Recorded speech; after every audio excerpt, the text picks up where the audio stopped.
Welcome to the recitation of optimization using spreadsheets for advanced network design.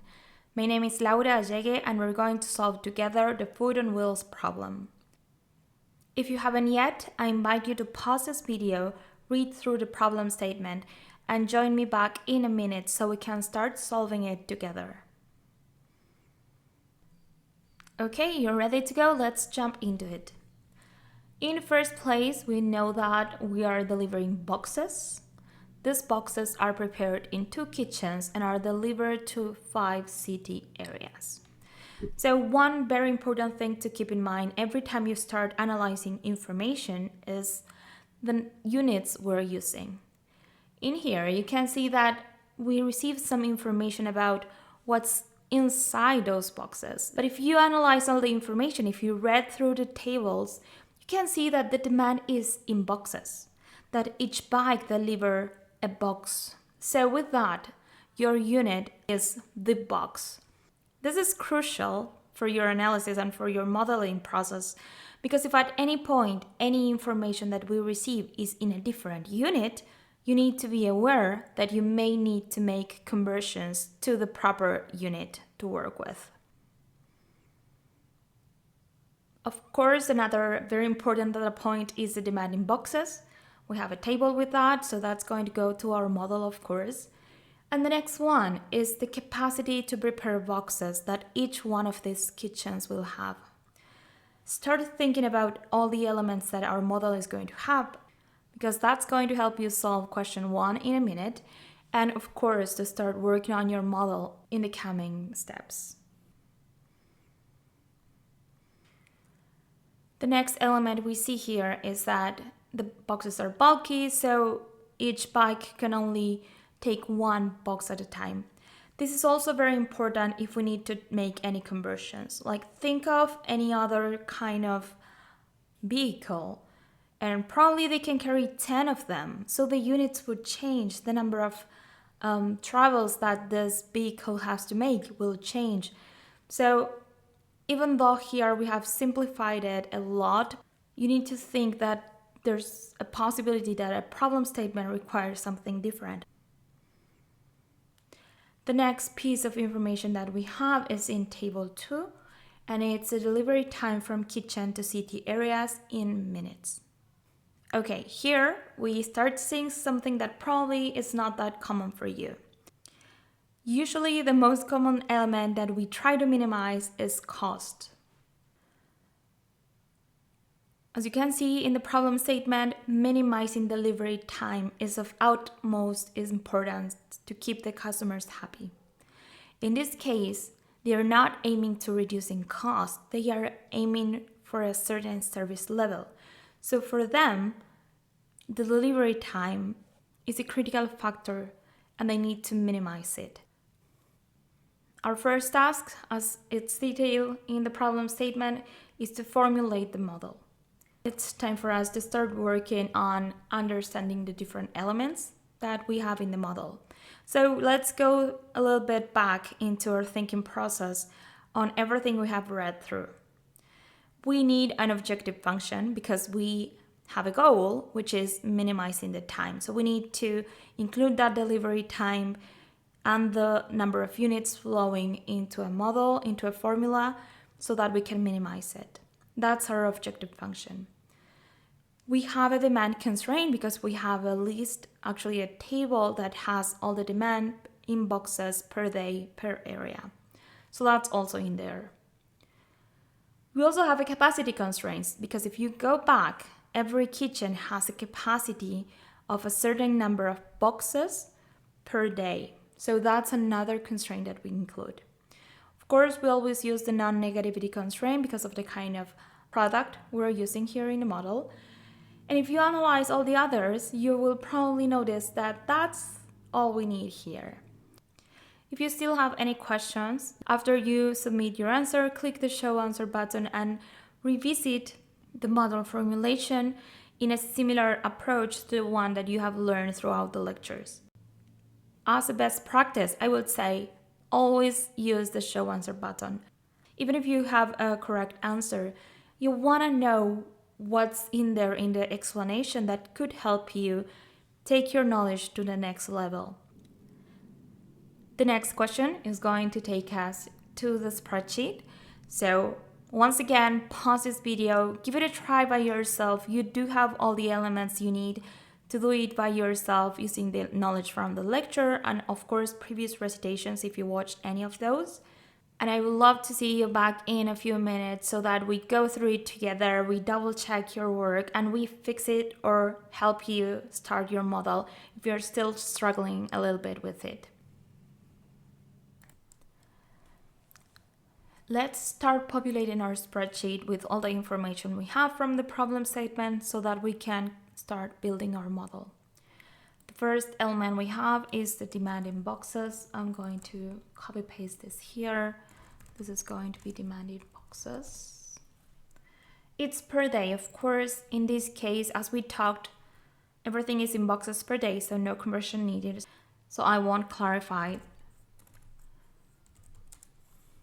But just in case, keep that in mind. This is just the format and the titles I'm using, but feel free to use it and create your spreadsheet in the best way for you to be clear, to understand it, to know where to go back if you need to debug your model, and to know how to adjust your model if that's needed at some point.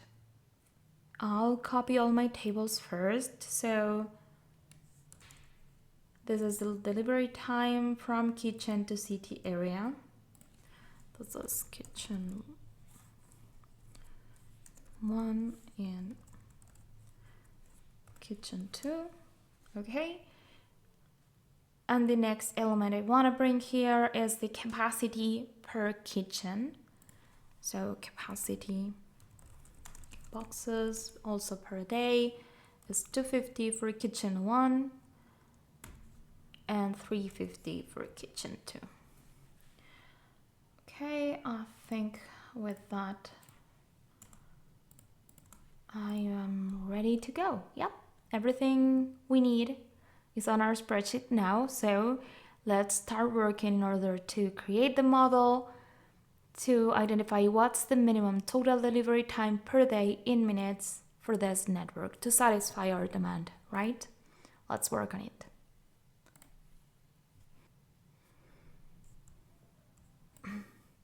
Let's start thinking on all the elements we need to create our model. One of this is the transportation time. This is going to be necessary and it's going to be where we place our objective function next in our next steps. So that's going to be the first addition I'm going to make to my model. We need to have our variables set to calculate that. So let's think our transportation time is going to be calculated in terms of the number of units flowing. We are talking about boxes. So it's a number of units flowing from each one of the kitchen to each one of the areas, right? So we're going to do a sum product of two arrays. One is the array of the minutes between those kitchens and areas, and the other one is the array of units flowing between the same two. We're still missing here the variables, so we need to add that table so that we can start working on the objective function. To make it easy for me to build the model, I really like to copy the same table and just make it empty and color code it. I'm going to go there in a minute. So I will just do this, copy paste. This is going to be empty. And as I mentioned, I really like to color code everything because that helps me when building the model not to miss any element, and also if anything goes wrong, that helps me debug it. So I'm going to type here what every color represents for me. So yellow for me are the variables. Okay. I also really like to have the objective function with the colors, so I'm going to do this here. At some point, I also think it's very important to have two more elements with color coding. One of them is the provided data. This is everything that's coming from the problem statement. I color code that because I think it's very important to identify what's possibly changing from one problem statement to the other. So I really like to double check all my color coded as provided data every time I switch to a next part of the problem. So I'll do that. And I will go with gray for this.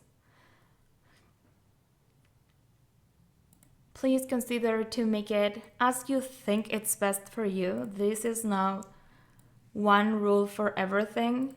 This is just what works for me. As I mentioned, there was another element, which is the calculated fields. So calculated fields are everything we need so that we complete our constraints. Remember that we have a left-hand side and a right-hand side of every constraint.